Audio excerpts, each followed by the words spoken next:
I stared at the contract on the desk and whispered, "Is this a joke?" "It's an opportunity," the lawyer said, tapping the paper. "You should read the last page again." "I already did," I replied. "It says I can't talk about it to anyone." My boss leaned back in his chair. "That's called confidentiality." "It feels like silence," I said. He smiled slightly.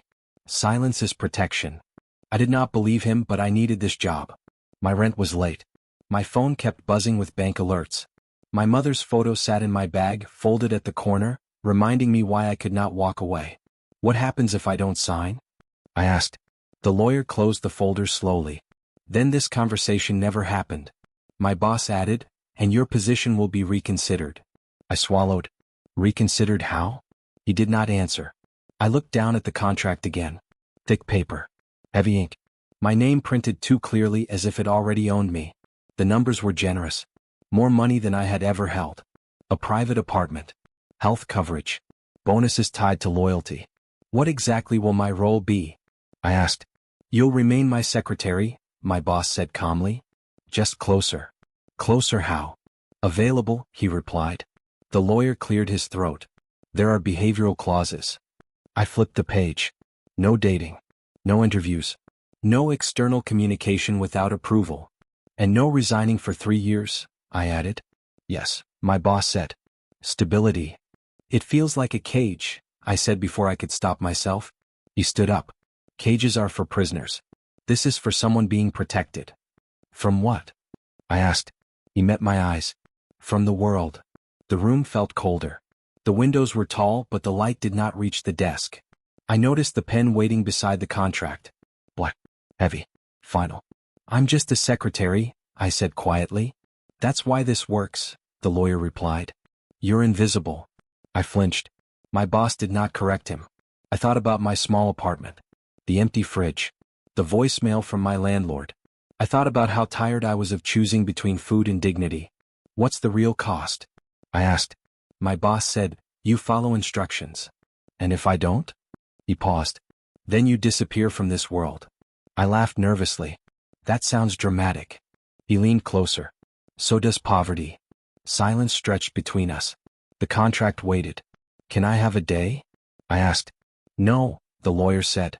"This offer expires now." I pressed my fingers to the page. My hands were shaking. "Why me?" I asked. My boss answered softly. "Because you listen." I thought about all the times I stayed quiet. All the meetings where my ideas were stolen. All the moments I lowered my eyes to survive. I picked up the pen. My boss watched me closely. "Once you sign, your life changes." "I know," I said. "No," he replied. "You don't." The pen felt heavier with every breath. I hesitated. "You don't have to do this," a small voice inside me said. But another voice answered, "You already have."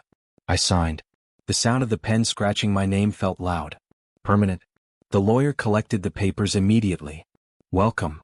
My boss extended his hand. "You made the right decision." I shook it. His grip was firm. Possessive. As I stood, he said, "You'll move into the apartment tonight." "Tonight?" I asked. "Yes." "My things?" "They'll be handled." I nodded slowly.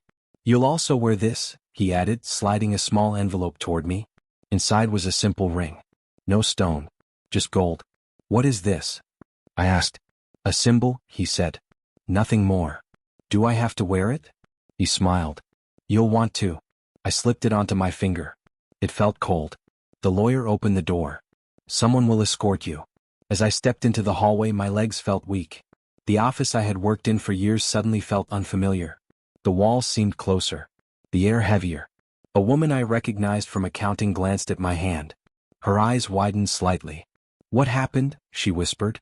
"I got promoted," I said. Her smile faded. "Be careful." Before I could ask what she meant, a man in a dark suit gestured for me to follow him. The elevator ride was silent. My reflection stared back at me from the mirrored wall. Same face. Same clothes. Different future. When the doors opened, my phone buzzed. "Unknown number. Welcome. Your silence keeps you safe." My chest tightened. Outside, a black car waited. "Where are we going?" I asked. "Home," the driver said. I looked down at the ring again. It caught the light briefly, then dulled. As the car pulled away, I realized something too late. I had not been hired. I had been claimed. And the contract resting in someone else's hands had just rewritten my life. I told myself the contract meant safety. I repeated it every morning while touching the ring on my finger. "This is security," I whispered. My boss looked up from the desk and said, "You're early." "I wanted to prepare," I replied. "That's good," my boss said. "Discipline matters." I nodded and took my seat. The office felt different now. Quieter. Controlled. I noticed how voices lowered when my boss entered. I noticed how doors closed faster. I noticed how my name was spoken carefully. "Bring the files," my boss said. "Yes," I answered. "Not those," my boss added. "The confidential ones." My chest tightened. "Those are restricted." My boss smiled. "Not for you anymore." I told myself this meant trust. Later, during lunch, I sat at my desk instead of leaving. "Why don't you eat?" a coworker asked softly. "I'm busy," I replied. "That contract must be serious," the coworker said. I smiled. "It's an opportunity." The coworker hesitated. "Opportunities don't usually require silence." I pretended not to hear. That afternoon, my boss called me into the office again. "Close the door," my boss said. I obeyed. "Sit," my boss added. I sat. "You're adjusting well," my boss said. "I'm trying," I replied. "You don't need to try," my boss said. "You need to comply." I felt heat rise in my face. "I understand." "Good," my boss replied. "Loyalty will be rewarded." Those words stayed with me. At home, I placed the ring beside the contract copy. I stared at both for a long time. "Reward," I whispered. The apartment was beautiful. Too quiet. Too clean. Nothing felt mine. Even the air smelled borrowed. The next morning, my boss said, "You'll cancel your weekend plans." "I didn't mention plans," I replied. "You don't need to," my boss said. I hesitated. "I was hoping to visit." "That won't be necessary," my boss interrupted. "Work comes first." "Yes," I said. Hope flickered anyway.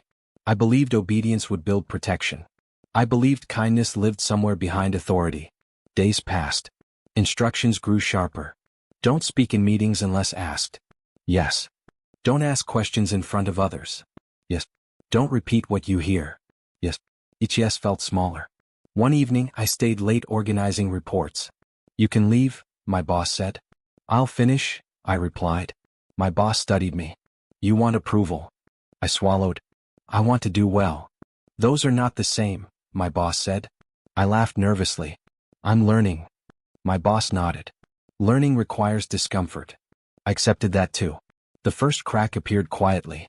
I overheard a conversation through a half-open door. "Blame the secretary," a voice said.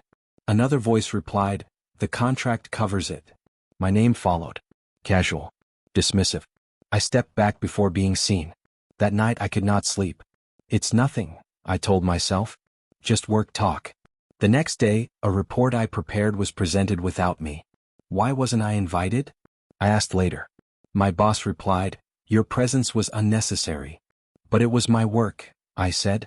My boss looked at me calmly. "Ownership belongs to authority." I nodded. Another crack. At lunch, the coworker leaned closer. "You look tired." "I'm fine," I replied. "Be careful," the coworker whispered. "I'm protected," I said. The coworker looked at my ring. "Protection has a price." I changed the subject. Weeks passed.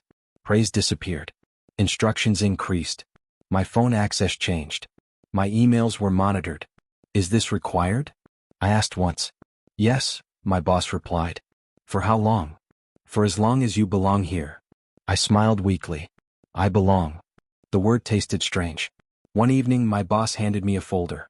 "Sign this," my boss said. I flipped through the pages. This wasn't in the original contract. "It's an amendment," my boss replied. "It limits my personal contact," I said. My boss leaned back. "Distractions weaken loyalty." I hesitated. I thought trust was already established. My boss's voice cooled. "Trust is proven daily." I signed. The coworker stopped speaking to me after that. In meetings, eyes avoided mine. Did I do something wrong? I asked quietly one day. My boss replied, "You're doing exactly what's expected." "That doesn't sound good," I said. My boss smiled. "Expectation is safety." I tried to believe it. One afternoon, I found a document with my name on it. Risk assessment. Why am I listed? I asked. My boss closed the folder. Precaution. Against what? I asked. Against unpredictability, my boss said. I laughed softly. I've been nothing but predictable. My boss did not smile. People change. I walked back to my desk with shaking hands. That night I held my mother's photo. I'm doing this for survival, I whispered. The ring felt heavier. The final crack came during a meeting. Explain the delay, my boss said. I wasn't informed, I replied. That's incorrect, my boss said. You were notified. I wasn't, I said quietly. The room went silent. My boss looked at me. Slowly. Carefully. Are you questioning me? My boss asked. My heart raced. No. I'm clarifying. My boss nodded. Clarification can sound like defiance. I didn't mean. That will be all, my boss said. After the meeting, I followed into the office. I didn't mean to cause trouble, I said. My boss stood by the window. Trouble isn't caused. It's revealed. I've been loyal, I said. Yes, my boss replied. That's why this hurts. Hurt. I echoed. My boss turned around. Trust breaks quietly. I felt something shift. Did I do something wrong? I asked. My boss picked up the contract from the desk. You forgot your place, my boss said. I stared at the ring on my finger. And for the first time I wondered if silence had made me weak. The meeting was scheduled without my name on it. I noticed that first. Why am I invited? I asked quietly. My boss replied, because this involves you. That answer made my stomach tighten. When I entered the conference room, every seat was already filled. Executives, legal, finance, faces that rarely looked at me now stared openly. Sit, my boss said. I sat. The screen lit up with charts I had never seen. Let's begin, a man said. We have a problem. Another voice added, a serious one. My boss looked at me. Explain the delay. I blinked. I wasn't aware there was one. The room went still. The contract submission was late, the finance director said. I never handled that, I replied. That was. My boss interrupted. You had access. Yes, I said, but I wasn't responsible. A lawyer folded his hands. The system logs show your credentials.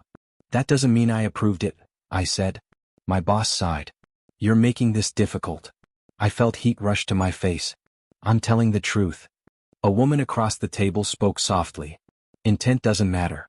Outcome does. So I'm being blamed? I asked. No, my boss said calmly. We're clarifying accountability. My heart pounded. This isn't my mistake. Silence followed. Then my boss said, you were closest to the process. That's because you ordered it, I replied before thinking. Every eye snapped toward me. Careful, my boss said. I followed instructions, I said. Every step. The lawyer looked at my boss. We need a name. My boss didn't hesitate. Hers, my boss said. The word hit harder than a shout. I stared. You can't be serious. My boss avoided my eyes. This protects the company. What about me? I asked. This is business, my boss replied. My chest burned. You promised protection. You misunderstood, my boss said. The finance director nodded. She signed the contract. I clenched my fist. That contract was for loyalty, not blame. Loyalty includes sacrifice, my boss said. The word sacrifice echoed in my head. You're using me, I said. My boss finally looked at me. You're helping us move forward. By destroying me? I asked. A lawyer spoke gently. Your record will show compliance. And failure, I said. Yes, he replied. I laughed once. Sure. Broken. So that's it. My boss said nothing. I looked around the table. Anyone here believe this was my fault? No one answered. One man cleared his throat. This is unfortunate. Another said, she'll recover. Recover. I gave everything, I said quietly. I stayed silent. I obeyed. I trusted. My boss said, trust is irrelevant now. I felt something tear inside me. So you'll let them think I'm incompetent, I said. My boss replied, perception stabilizes markets. And ruins people, I said. My boss stood. This meeting is over. I stood too. My legs trembled. Wait, I said.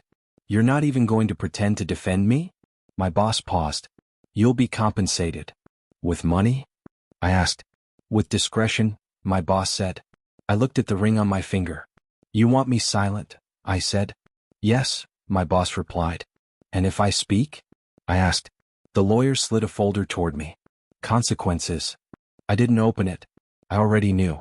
I trusted you, I said to my boss. My boss said quietly, that was your mistake. The room emptied fast. Chairs moved. Doors opened. No one looked back. I stood alone at the table. My boss approached last. This will pass. For you, I said. My boss hesitated. You're stronger than you think. I laughed again. Then why are you afraid of me speaking? My boss's jaw tightened. Don't test the contract. I picked up the contract copy from the table. This is a leash, I said. It's protection, my boss replied. For you, I said. I walked out. In the hallway, the coworker from accounting stood frozen. They blamed you, the coworker whispered. I nodded. That wasn't fair, the coworker said. No, I replied. It was convenient. I went to my desk. My email access was already restricted. A message popped up. Internal notice, responsibility assigned. My name sat at the bottom. I felt hollow. I packed my bag slowly. The ring felt heavier with every movement. At the elevator, my phone buzzed. Unknown number, remain silent. This ends cleanly. I closed my eyes. At home, I dropped my bag and sank to the floor. My mother's photo slid out. I did everything right, I whispered. The silence didn't answer. Later that night, my boss called. You should rest, my boss said. You ruined me, I replied. No, my boss said. I used you.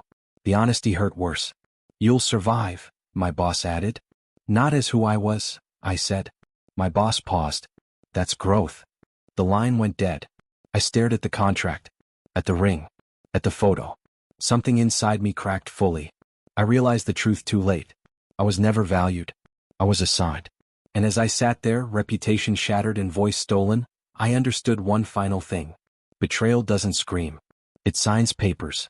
And when I stood up from that floor, I knew the woman who trusted had not survived that room. She stayed behind. Dead quiet. The door closed behind me and I lost control. I slid down until my back hit the floor. I did everything right, I said to the empty room. The words sounded stupid out loud. I pressed my palms over my face and cried hard. Loud. Ugly. My chest shook like it was breaking apart from the inside. This wasn't my fault, I whispered. The walls didn't answer. I crawled toward the couch and pulled my knees in. My phone buzzed once. I didn't look. Why wasn't I enough? I asked. I laughed through tears. I know why. Because I stayed quiet. Because I smiled. Because I believed. I wiped my face and stood pacing the room. I trusted you, I said, imagining my boss standing there. You looked me in the eyes. I stopped near the table. The contract lay there neat and cruel. You said I was protected, I said. I picked it up and threw it across the room. The paper slid against the wall and fell flat. Liar, I said. My phone buzzed again.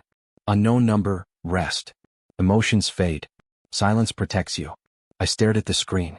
You don't get to tell me how to feel, I said. I turned the phone face down and screamed into my hands. My thoughts raced backward. The first day. The ring. The smile. You're adjusting well. I mocked the voice out loud. Adjusting to what? Being erased. I walked into the bedroom and caught my reflection in the mirror. You look weak, I told myself. My eyes were red. My face swollen. My shoulders slumped. I did this to myself, I said. I remembered every moment I ignored my instincts. Say no. Speak up. Walk away. I ignored them all. I thought loyalty mattered, I whispered. I slid down onto the bed and curled into myself. My mother's photo slipped from the nightstand. I picked it up with shaking hands. I just wanted to survive, I said to her smile. Tears dripped onto the photo. I thought if I behaved, they'd protect me. I laughed again. They protected themselves. I pressed the photo to my chest. I'm so tired, I said. My phone buzzed again. Boss, this will calm down. Don't make it worse. I stared at the message. Worse for who? I asked the room. I typed, then erased. Typed again. Deleted everything. I threw the phone onto the couch. I stood up and went to the kitchen. I opened the fridge. Nothing inside felt real. What am I supposed to do now? I asked. I poured water into a glass and watched my hand shake. Quit, I said. The word hung there. Disappear, I added. That would be easier. I imagined packing one bag and leaving. No explanations. No goodbyes. They wouldn't even notice, I said. The thought hurt more than staying. I slammed the glass down. No, I said. I went back to the living room and sat on the floor again. I gave them everything, I said. My voice broke. Everything. My chest tightened until breathing hurt. I rocked back and forth, pressing my forehead to my knees. I wasn't greedy, I said. I wasn't lazy. I cried harder. I was loyal. The word felt foolish now. Another memory surfaced. You're invisible. I remembered that lawyer's voice. You're invisible. I nodded slowly. That's why it was easy, I said. I stood up suddenly and grabbed the ring from my finger. I stared at it. This is your symbol, I said. I threw it across the room. It hit the wall and fell under the table. I didn't pick it up. My phone buzzed again. Coworker. I'm sorry. I wish I had spoken up. I stared at the message. So do I whispered. I typed it's okay. Then I erased it. I typed nothing. I turned the phone off. Silence filled the apartment. For the first time it didn't feel safe. It felt honest. I walked to the window and looked out at the city lights. They'll sleep tonight, I said. They'll eat. Forget. I pressed my forehead against the glass. And I'll carry this alone. Something shifted in my chest. Not relief. Not peace. I'm done begging, I said softly. The word surprised me. I turned around slowly. I begged for fairness, I said. I begged for safety. I begged for approval. I walked back to the table and picked up the contract. I won't beg anymore, I said. I didn't tear it up. I folded it carefully. That scared me. I sat on the couch, staring at the dark screen of my phone. They think silence means obedience, I said. I laughed quietly. They forgot something. I picked up my mother's photo again. You didn't raise me to disappear, I said. I wiped my face. I don't know what I'll do, I admitted. But I won't die quietly. My heart still hurt. My chest still ached. But beneath the pain, something solid formed. Anger. Not loud. Not reckless. Focused. I stood and walked to the bedroom. I lay down without turning off the light. I won't survive like this forever, I said. The thought didn't scare me. It steadied me. As I closed my eyes, one final realization settled in. My tears were wasted on people who never saw me as human. And tomorrow I would stop wasting them. I walked into the office like nothing had happened. Good morning, I said. My boss looked up. You're on time. Yes, I replied. No apology came. No acknowledgement. That told me everything. I sat at my desk and opened my laptop. Did you review the overnight reports? My boss asked. I did, I said. Send the summary, my boss replied. I sent it without comment. Inside something had changed. You seem better, a coworker whispered later. I slept, I said. That was a lie, but it sounded believable. During the meeting, my boss spoke over me once. I didn't react. He corrected a detail incorrectly. I didn't argue. I watched who nodded. I watched who stayed silent. I watched who looked relieved when blame shifted. Next, my boss said. I wrote everything down. At lunch, I stayed at my desk again. Still not eating? The coworker asked. I'm learning, I replied. Learning what? The coworker asked. How this place works, I said. The coworker frowned. That's dangerous. So is being naive, I replied. The coworker had no answer. That afternoon, my boss said, You'll attend the finance review. I thought I wasn't needed, I replied calmly. My boss paused. You are today. I nodded. Of course. In the room I stayed quiet. I listened to numbers, excuses, and half-truths. That delay wasn't internal, someone said. My boss glanced at me. I met the look and smiled politely. I didn't defend myself. I didn't flinch. The conversation moved on. Afterward, my boss said, You handled that well. I followed instructions, I replied. My boss studied me. You've changed. People do, I said. That night, I reviewed the contract again. Not with fear. With curiosity. Silence, I read. Compliance. Exclusivity.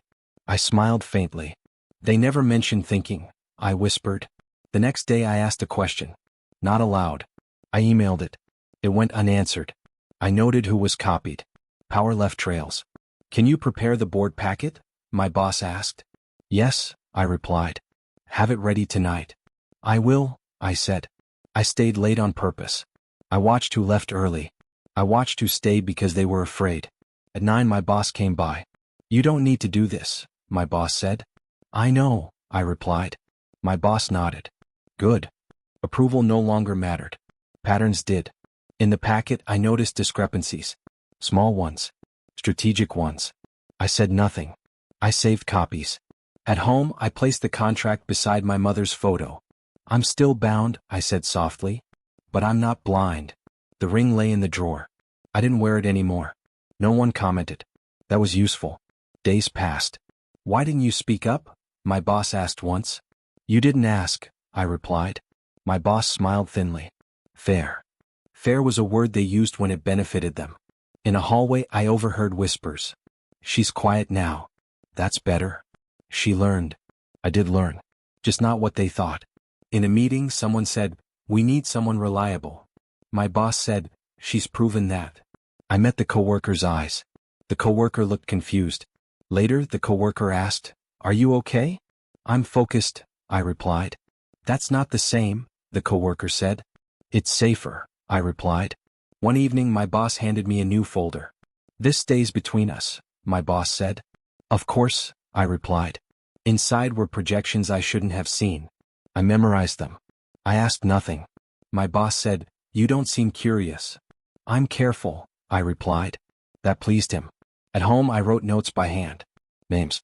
Decisions. Patterns. Who protected whom. Who sacrificed whom. Every insult became data. Every dismissal became clarity. One afternoon a junior manager snapped at me. "This is above your role," the manager said. "I know," I replied. The manager blinked. I smiled. Later that same manager asked for help. "I don't understand this," the manager said. "I'll explain," I replied. Slowly. Clearly. Without ego. The manager said, "You're different." "I'm awake," I replied. The word surprised even me. My boss began including me more. Not out of trust. Out of convenience. That was fine. Convenience creates dependence. One night my phone buzzed. "Boss, good work today." I stared at the screen. I didn't reply. In the mirror I barely recognized myself. Not weaker. Quieter. Sharpened. I touched my chest. Fear was still there. But it no longer led. Patience had taken its place. During another meeting, blame hovered again. Eyes flicked toward me. I stayed still. My boss redirected it elsewhere. That was new. Afterward my boss said, "You understand now." "Yes," I replied. "What do you understand?" my boss asked. "How to survive," I said. My boss smiled. Good. Survival was only step one. At home I unfolded the contract again. "You bind my actions," I said. "But not my mind." I placed it carefully back in the folder. The choice I made had no witnesses. No speech. No vow. Just a line I crossed quietly. I would stop begging for fairness. I would stop hoping for kindness. I would watch. Learn. Wait. I would grow where they didn't look. The next morning I wore neutral colors. I spoke less. I listened more. My boss said, "You're reliable again." Again. I smiled politely. Inside I corrected him. I was no longer reliable. I was ready. As I sat at my desk, the coworker passed by and whispered, "You scare me a little." I looked up. Good. The coworker paused. "Why?" "Because I'm done being harmless," I replied. The coworker walked away without another word. I opened a new document. Untitled. I didn't name it yet. Some plans need silence to grow. As the office lights dimmed, my phone buzzed again. "Unknown number, we're watching you." I typed back slowly. "So am I." I deleted the message after sending it. And for the first time since the contract I smiled for real. Because the cage was still there. But I was no longer inside it. I stopped asking questions out loud. Instead I listened. "Why is this number adjusted?" a manager asked during a review. "Market pressure," someone replied. I wrote it down. After the meeting I asked quietly, "Which market?" The manager blinked. "What?" "You said pressure," I repeated. "From where?" The manager hesitated. "It's complicated." "I can look into it," I said. The manager exhaled. That would help. That was how it started. Not ambition. Usefulness. At night I studied. Not loudly. Not publicly. I read contracts line by line. I replayed meetings in my head. I learned who spoke with confidence and who borrowed it. "Why do you stay so late?" the coworker asked one evening. I like understanding things fully, I replied. The coworker watched me. You're changing. I'm adapting, I said. At work, I asked fewer questions. At home, I asked hundreds. What happens if this clause fails? I whispered to myself. Who benefits if this delay continues? I began to see patterns. Not good or evil. Just leverage. One morning, my boss said, sit in. On what? I asked. Everything, my boss replied. I nodded. During the meeting, voices overlapped. I warned you, someone said. That's not accurate, another replied. My boss turned to me. Thoughts? I paused. I'll need time, I said. The room went quiet. Take it, my boss replied. That was new. Later, my boss asked, why didn't you answer? Because rushed answers protect egos, I said. Not outcomes. My boss studied me. You're careful. I'm precise, I replied. That pleased him more. I built alliances without naming them. Can you check this? A junior analyst asked. Yes, I said. Why are you helping? The analyst asked. Because clarity spreads, I replied. The analyst smiled. I became the person people asked before they asked anyone else. Does this make sense? Someone whispered. Is this risky? Another asked. I never rushed. I never judged. I never revealed everything I knew. Fear faded slowly. Not because danger disappeared. Because I understood it. One afternoon, my boss snapped at a director. That was avoidable, my boss said. The director looked at me. Was it? I answered calmly. Yes. The director stiffened. How? I slid a document forward. Silence followed. My boss didn't speak. Afterward, my boss said, you saved time. I saved direction, I replied. My boss nodded. At home, I practiced speaking slower, lower. I practiced saying less. I practiced not filling silence. I stopped apologizing. I stopped explaining. The ring stayed in the drawer. The contract stayed in my bag. Not as fear. As reminder. One night, my phone buzzed. Coworker, they rely on you now. I stared at the message. That's the point, I whispered. The next week, a project stalled. We're stuck, someone said. My boss looked at me. Ideas. I need access, I replied. To what? My boss asked. Everything, I said. My boss hesitated. Then nodded. Granted.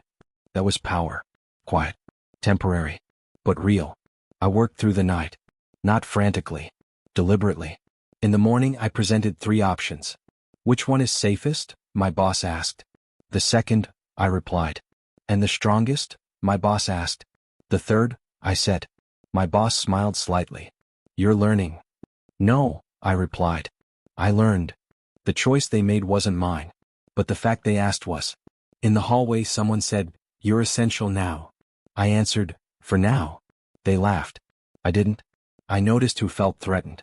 Who praised me too quickly. Who avoided eye contact. Careful, the coworker whispered one day. They notice. I know, I replied. Does that scare you? The coworker asked. No, I said. It measures progress. I stayed polite. I stayed agreeable. I stayed underestimated. That was the shield. One evening, my boss said, you're dependable. I nodded. My boss added, don't change that. I smiled. I won't. That was true. Dependability was my disguise. Inside, I was sharpening. I learned negotiation by watching concessions. I learned power by watching silence. I learned authority by watching who interrupted whom. One afternoon, a senior executive asked, what do you want here? The question startled me. I answered honestly. To be useful. The executive smiled.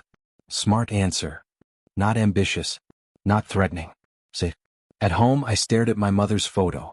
I'm not lost anymore, I said. I didn't smile. I felt steady. Weeks passed. I was included without invitation. Consulted without credit. Relied on without recognition. Perfect. Then came the test. A document crossed my desk. One line was wrong. Dangerously wrong. I knew it. Sign off, my boss said. I looked up. It needs revision. My boss frowned. It's fine. It isn't, I replied calmly. Silence stretched. You're sure? My boss asked. Yes, I said. Why? My boss asked. I slid my notes forward. My boss read. Once. Twice. Then slowly, good catch. I nodded. You didn't need to push, my boss said. I didn't, I replied. I prepared. That night I couldn't sleep. Not from fear. From clarity. I was no longer surviving. I was positioning. The next morning my boss said, "I trust you." The words landed differently now. Trust was not safety.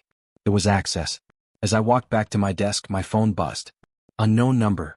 You're becoming noticeable. I stared at the screen. I typed one word. Good. I deleted it. I looked around the office. Smiles. Keyboards. Closed doors. No one saw the shift. That was the point. The girl who cried on the floor was gone. In her place sat someone quiet. Patient. Prepared. Dangerous in silence. And as I opened my laptop, one thought settled in my chest. They still thought they controlled the contract. They didn't realize I was learning how to control the outcome. The first project failed without my name on it. Why didn't this work? A director asked in the meeting. Silence followed. It should have, another voice said. She handled the last one. My boss glanced at me. I didn't look back. We changed the structure, the director added. It shouldn't matter. It mattered, someone else said. I took notes. After the meeting, the director approached me. Can you review what went wrong? The director asked. I wasn't assigned, I replied. I know, the director said. But you understand it. I can look, I said. Not help. That distinction mattered. Later that day my boss said, "Why didn't you step in?" You didn't ask, I replied. My boss nodded slowly. I'm asking now. I reviewed the data. Quietly. Thoroughly. When I returned the file, I said, "The issue started before approval."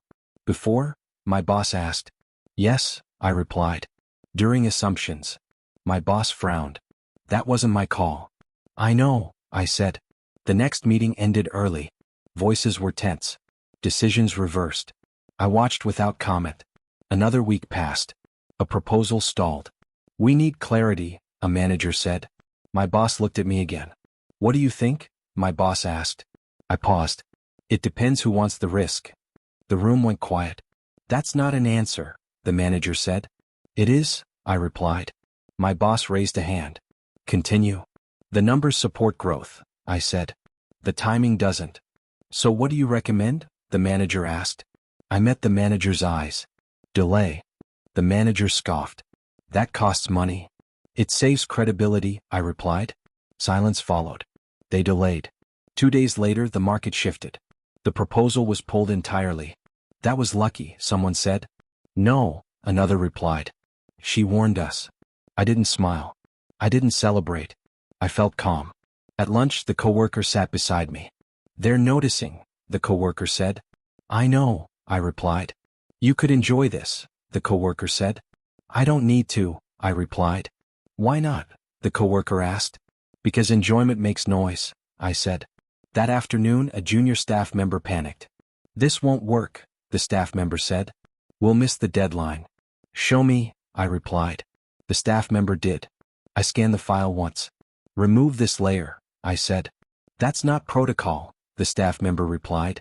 Protocol didn't account for reality, I said. The staff member hesitated. Will this protect me? I looked up. It will protect the work.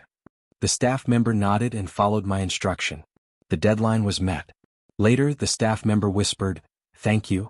I replied, "Remember the adjustment." I will, the staff member said. Influence spreads that way. Not loudly. Correctly. Another consequence arrived quietly. A senior executive missed a detail. Not a big one, but visible. Who reviewed this? The executive asked. My boss answered, I did. The executive frowned. It's incomplete. My boss glanced at me. I said nothing. After the meeting, my boss said, You saw that? Yes, I replied. Why didn't you say something? My boss asked.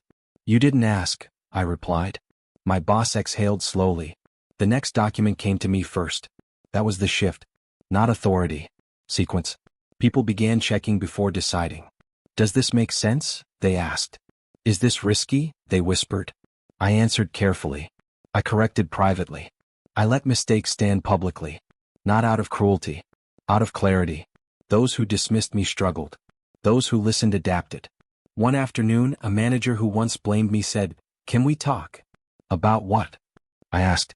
I need your input, the manager said. I nodded. In the room, the manager said, "I may have misjudged you." I didn't respond. "I should have defended you back then," the manager added. "That was your choice," I replied. The manager shifted uncomfortably. "Can you help me now?" I considered the question. "I can help the project," I said. "That's enough," the manager replied. It wasn't forgiveness. It was alignment. Another week passed. Results spoke. Numbers stabilized. Risks decreased. Decisions slowed. My boss called me in. "You've become essential," my boss said. I met his eyes. "For now." He frowned. "You don't trust that?" "I trust patterns," I replied. My boss leaned back. "You're different." "Yes," I said. "Are you angry?" my boss asked. "No," I replied. That confused him more than anger would have. Outside, the coworker said, "They're afraid of losing you." "I'm not leaving," I replied. "That's not what I meant," the coworker said. I knew. Karma wasn't dramatic. It was structural. People who once ignored me now waited for my response. Emails paused until I replied. Meetings stalled until I arrived. I never announced power. I let absence speak. One morning my boss was late. The room waited. "Should we start?" someone asked.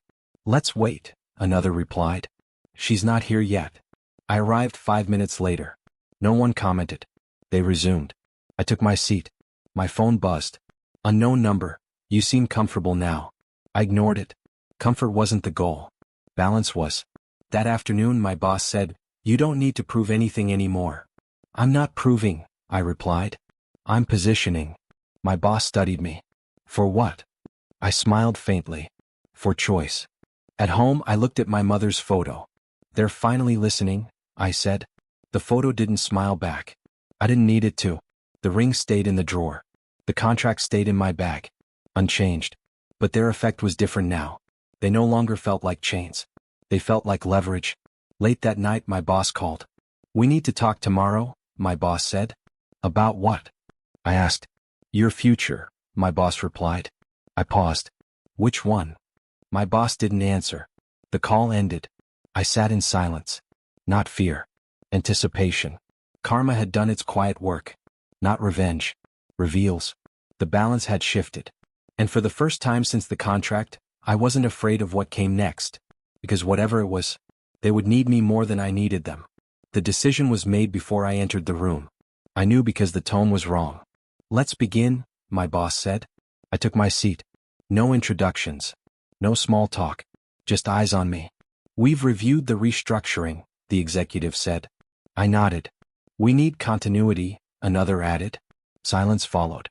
My boss cleared his throat. "We're expanding her scope." No one objected.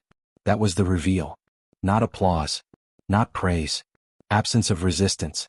"What does that mean?" a director asked. "It means she signs off," the executive replied. "On everything?" the director said.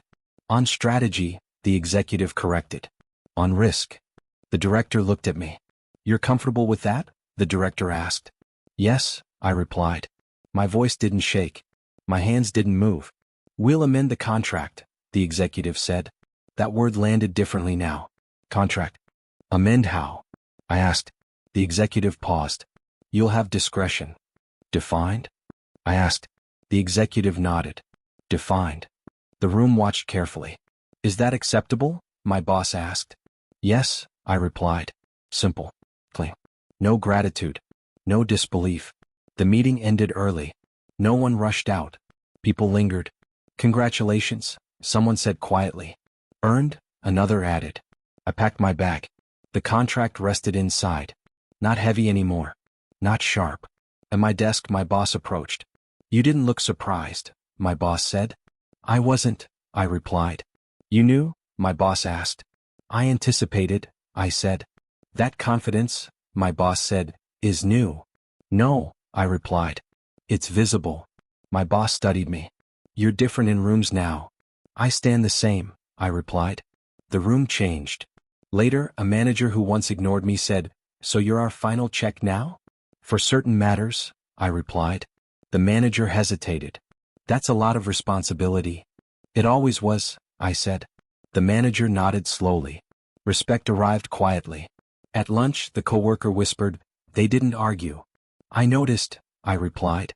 "That never happens," the coworker said. It does, I replied. When value is clear. The coworker smiled. I'm proud of you. Thank you, I said. I meant it. That afternoon the executive called. Walk with me, the executive said. I followed. You handled that well, the executive said. I handled my work, I replied. The executive stopped. You could have demanded more. I didn't need to, I replied.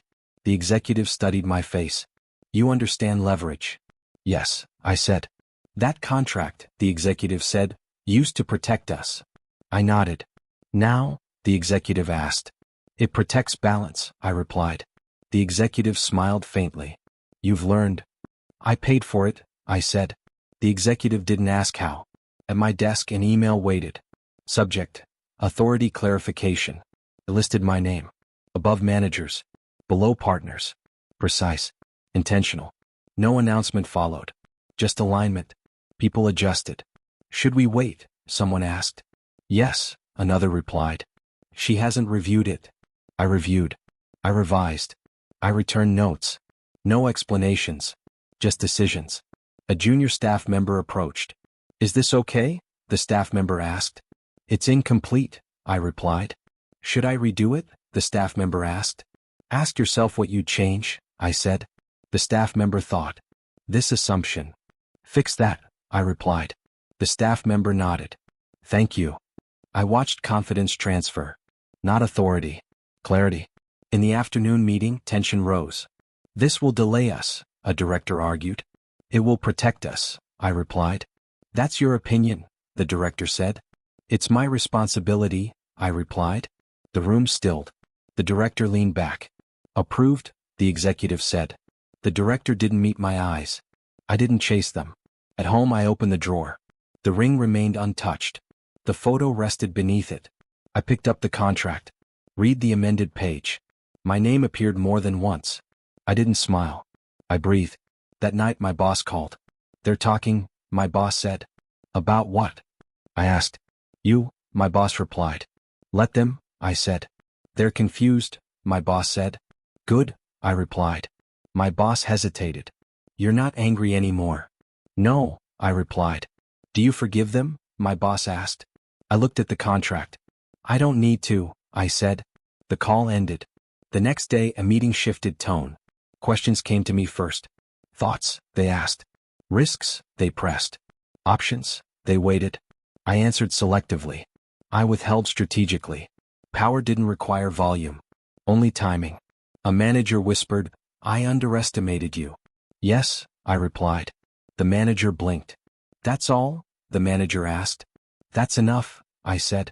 In the hallway my boss said, You've changed the structure. No, I replied. The structure revealed itself. That afternoon the executive announced a new initiative. My name followed it. Not as support. As lead. No applause. Just silence. Heavy. Respectful. Permanent. Later, alone in my office I sat still. I remembered crying in silence. Signing without power. Listening without voice. I didn't feel revenge. I felt alignment. The system that crushed me now adjusted around me. Not because I demanded. Because I endured. My phone buzzed. Unknown number. We need to talk. I stared at the screen. The name behind the number didn't matter. I placed the phone face down. Control wasn't confrontation. It was choice. I stood. Looked out the window. The city moved. Unaware. I held the contract. Not as a cage. As leverage. As proof. Power no longer frightened me.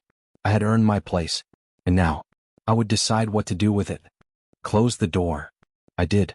The sound felt final. My boss didn't sit immediately. Neither did I. The silence stretched. You wanted to talk, my boss said. Yes, I replied. My boss nodded. Go on. I'm not here to argue, I said. I'm here to finish something. My boss frowned slightly. Finish what? I lie, I replied. My boss exhaled. That's a strong word. It's an accurate one, I said. My boss sat down slowly. You've changed. Yes, I replied. That confidence, my boss said. It's impressive. It's expensive, I replied. My boss looked at the desk. If this is about the past. It is, I said. And it isn't. My boss waited. You blamed me, I said. You knew it wasn't my fault. My boss's jaw tightened. That situation was complicated. No, I replied. It was convenient. That's unfair, my boss said. I stood alone, I said. You stayed silent. My boss rubbed his temple. You survived. I was sacrificed, I replied. That's dramatic, my boss said. It's precise, I replied. Silence returned. I carried the consequences, I said. You kept your position. My boss looked up. You were protected. By paper, I said. Not by people. My boss leaned back. What do you want from me? Recognition, I replied. An apology? My boss asked. No, I said. Then what? My boss asked. Truth, I replied. My boss laughed quietly. Truth doesn't change outcomes. It changes ownership, I said. My boss studied me. You're stronger now. I was always capable, I replied. I just wasn't visible. My boss sighed. We did what we had to. You did, I replied. I paid. That's how systems work, my boss said. That's how systems break people, I replied. My boss stood. You're not a victim anymore. I'm not, I replied. That's why I'm here. My boss paused. Say what you need to say. I trusted you, I said. My boss flinched. I believed loyalty mattered, I said. I believed silence would protect me. My boss said nothing. You let my name absorb blame, I said. You let others stay clean. My boss looked away. I watched my reputation fracture, I said. You watched quietly. My boss whispered, I didn't think you'd survive it. I did, I replied. That's not credit. That's consequence. My boss swallowed. I regret how it happened. That's not acknowledgement, I said. What do you want me to say? My boss asked. That you chose yourself, I replied. And used me. The room felt heavier. My boss closed his eyes. Yes. One word. Enough. I needed that, I said. My boss opened his eyes. You're right. I nodded. This isn't revenge, I said. This is release. My boss sat back down. I underestimated you. Yes, I replied. I thought you'd disappear, my boss said. I almost did, I replied. My boss's voice softened. I'm sorry. I considered it. I don't forgive you, I said. But I'm finished carrying it. My boss nodded slowly. You don't need me anymore. No, I replied. That contract, my boss said, I see it differently now. So do I replied. My boss hesitated. What happens next? That depends, I said. On what? My boss asked. On whether I stay, I replied. My boss stiffened. You're considering leaving? I'm considering freedom, I replied. You have power here, my boss said. I have options, I replied. My boss leaned forward. If you leave, things change.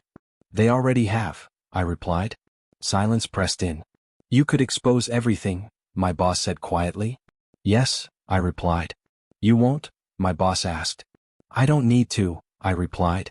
My boss searched my face. You're letting me walk away. I'm letting myself walk forward, I replied. The imbalance was gone. I stood. My boss didn't stop me. At the door I paused. One more thing, I said. My boss looked up. I was never weak, I said. I was quiet. My boss nodded. I opened the door. The hallway felt different, lighter. I walked past desks, past whispers, past history. My phone buzzed. A message from the executive. Everything okay? I typed. Yes. I slipped the phone away. Outside the air felt sharp, clear. I touched the ring in my pocket. Not yet. I held the contract instead. Not as armor. As proof of survival. I didn't shout. I didn't threaten. I stood firm. Justice didn't roar. It stood still. And for the first time, the past stayed behind me. I didn't sleep, my boss said. I remained standing. I didn't expect you to, I replied. My boss looked older in the morning light. I keep replaying everything. I already did that, I said. My boss gestured to the chair. Please. I sat. Slowly. This isn't a negotiation, I said. I know, my boss replied. I'm here to listen, I added. Not to return. My boss nodded. That's fair. Silence filled the space. I was under pressure, my boss said. I said nothing. There were investors, my boss continued. Timelines. Expectations. I folded my hands. I know. I didn't have many choices, my boss said. You had one, I replied. My boss looked up. Which? Not using me, I said. My boss swallowed. I didn't think it would break you. That wasn't mercy, I replied. That was assumption. I was wrong, my boss said. Yes, I replied. My boss leaned forward. I regret it. I can see that, I said. Does that help? My boss asked. No, I replied. My boss nodded. I understand. You're not asking forgiveness, I said. I don't deserve it, my boss replied. That's accurate, I said. My boss sighed. You changed the balance. I didn't, I replied. Reality did. You could ruin me, my boss said. I could, I replied. But you won't, my boss said. No, I replied. Why? My boss asked. Because I don't need to, I said. My boss studied my face. You're calm. I worked for it, I replied. I see regret as weakness now, my boss said quietly. Regret is awareness, I replied. Weakness is late action. My boss nodded slowly. I was afraid, my boss admitted. I know, I replied. Fear makes people cruel, my boss said. It makes people reveal themselves, I replied. My boss closed his eyes. I failed you. Yes, I said. I failed myself, my boss added. That's your chapter, I replied. My boss opened his eyes. You're done with this place. I'm done being small here, I replied. What do you want? My boss asked. I already took it, I replied. My boss frowned. Power? Freedom, I replied. My boss leaned back. You don't hate me. No, I replied. That surprises me, my boss said. Hate requires attachment, I replied. My boss smiled sadly. You're ahead of me. I had to be, I replied. The contract lay between us. My boss touched it. This started everything. Yes, I replied. I thought control meant safety, my boss said. It means responsibility, I replied. My boss exhaled. I see you now. I don't need that, I replied. You don't need anything from me, my boss said. No, I replied. Then why stay, my boss asked. I'm choosing, I replied. Between what? My boss asked. Leaving clean, I said. Or staying changed. My boss stiffened. Changed how? On my terms, I replied. My boss nodded. I don't get to decide anymore. No, I replied. The room felt quiet. Not tense. Resolved. I regret the cost, my boss said softly. So do I replied. I would undo it if I could, my boss said. You can't, I replied. I know, my boss whispered. I stood. This regret belongs to you, I said. Not me. My boss stood too. What happens to us? That depends on your behavior, I replied. And yours? My boss asked. I don't repeat lessons, I replied. My boss looked relieved. You're not cruel. I'm clear, I replied. At the door I paused. You taught me something, I said. My boss looked up. What? That understanding doesn't require reunion, I replied. My boss nodded slowly. I left the room. The hallway felt familiar. But it didn't own me. My phone buzzed again. Another message. A board vote is coming. I smiled. Not because of power. Because of choice. I touched the ring in my pocket. Still not yet. The contract rested in my bag. Not as leverage. As closure. Regret stayed behind that door. It had no exit. And I walked forward. Without carrying it. Are you staying? The question followed me into the empty conference room. I turned. I haven't decided, I said. The executive leaned against the table. You have everything now. I have options, I replied. That's more than most, the executive said. I know, I replied. You earned this position, the executive continued. Power. Security. I earned clarity, I said. The executive smiled. You could change the system from inside.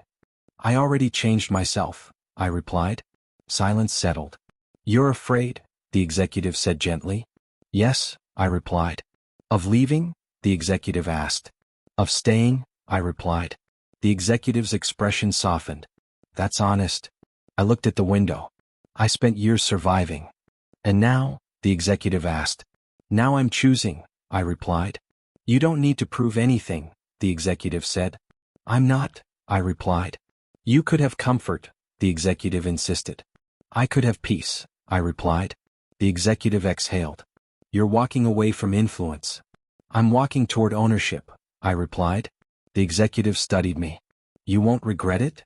I'll regret staying small, I replied. The contract sat on the table. So, quiet. I picked it up. This once decided my life, I said. And now, the executive asked. It doesn't, I replied. You're sure? The executive asked. I've never been more sure, I replied. My phone buzzed. A message from my boss. Last chance to reconsider. I didn't reply. You don't owe anyone explanations, the executive said. I know, I replied. Then why hesitate? The executive asked. Because endings deserve respect, I replied. The executive nodded. What will you do next? I don't know yet, I replied. And that's the point. The executive smiled. You're choosing uncertainty. I'm choosing myself, I replied. I stood. The executive extended a hand. Whatever you decide, you change this place. I changed me, I replied, shaking the hand. I walked out. The hallway felt quiet. Not empty. Free. At my desk, a small photo waited. A child. Me. I picked it up. I'm safe now, I whispered. A coworker passed. You're really leaving? Yes, I replied. Why? The coworker asked. Because I can, I replied. The coworker nodded slowly. Good for you. I packed slowly. The ring. The contract. The photo. I paused at the door. My boss stood there. You're choosing to go, my boss said. Yes, I replied. You could stay, my boss said. I already stayed too long, I replied. My boss swallowed. I hope you find what you're looking for. I already did, I replied. My boss stepped aside. The elevator doors opened. I stepped in. The doors closed. The descent felt symbolic. At the lobby, sunlight poured in. Too bright. Too real. I walked outside. The air felt different. Lighter. My phone buzzed again. A message from an unknown number. If you ever want more. I deleted it. I took out the contract. I tore it once. Then again. The pieces fell into a trash bin. The ring stayed in my pocket. Maybe forever. Maybe not. I walked forward. No applause. No revenge. No validation. Just breath. Just choice. Just peace. I didn't win power. I released it. And that was my greatest victory. Are you okay? The question came softly. Yes, I said. For the first time. I sat on the bench outside my apartment building watching the sky change color. You don't look tired, my friend said. I'm not carrying anything anymore, I replied. My friend studied me. You went through hell. I walked through it, I said. And came back different, my friend said. Yes, I replied. Silence settled between us. Not heavy. Gentle. Do you miss it? My friend asked. The job. I asked. The power, my friend said. I shook my head. I miss who I thought I would become. And who did you become? My friend asked. Someone honest, I replied. My friend smiled. That sounds expensive. It was, I said. But it paid me back. I took the photo from my bag. The child version of me smiled back. You kept that, my friend said. I needed proof, I replied. Of what? My friend asked. That I wasn't born broken, I said. My friend swallowed. You forgave them? No, I replied. My friend tilted their head. Then what? I forgave me, I said. That's harder, my friend said. Yes, I replied. I touched the edge of the photo. I blamed myself for trusting, I said. For staying. For believing silence was safety. And now, my friend asked. Now I know trust is a skill, I replied. Not a flaw. My friend nodded. What about the pain? It shaped me, I said. It didn't own me. We watched a car pass. A couple laughed on the sidewalk. Life kept moving. Do you feel angry? My friend asked. No, I replied. Relieved? My friend asked. Yes, I said. I thought closure would feel loud, my friend said. So did I replied. It's quiet. I stood. I don't need revenge, I said. I don't need an apology. What do you need? My friend asked. Consistency, I replied. With myself. My friend smiled. You sound free. I am, I replied. We walked slowly. What will you do next? My friend asked. I'll build something, I said. What kind of thing? My friend asked. A life that doesn't require shrinking, I replied. My phone buzzed. A notification. I didn't check it. That used to control you, my friend said. Yes, I replied. Now it doesn't. We stopped at my door. You're not afraid? My friend asked. I am, I replied. But fear doesn't lead anymore. My friend hugged me. You survived, my friend whispered. I transformed, I replied. Inside my apartment felt warm. Familiar. Mine. I placed the photo on the shelf. Next to nothing else. No trophies. No symbols. Just truth. I sat on the floor. Alone. Content. I spoke out loud. I did my best. The words didn't shake. They settled. I remembered the contract. The silence. The blame. I remembered the tears. The nights. The fear. And then I remembered the choice. The walk away. The breath. I didn't erase my past. I integrated it. It no longer chased me. It followed quietly. Like proof. I looked at my hands. Steady. I looked at the door. Closed. I whispered, thank you. Not to them. To me. Betrayal taught me truth. Silence taught me strategy. Survival taught me power. Rebirth taught me freedom. My story didn't end with marriage. It didn't end with wealth. It ended with ownership. Of my voice. My boundaries. My future. I turned off the light. I lay down. And for the first time, I rested. Not because the world was safe, but because I was.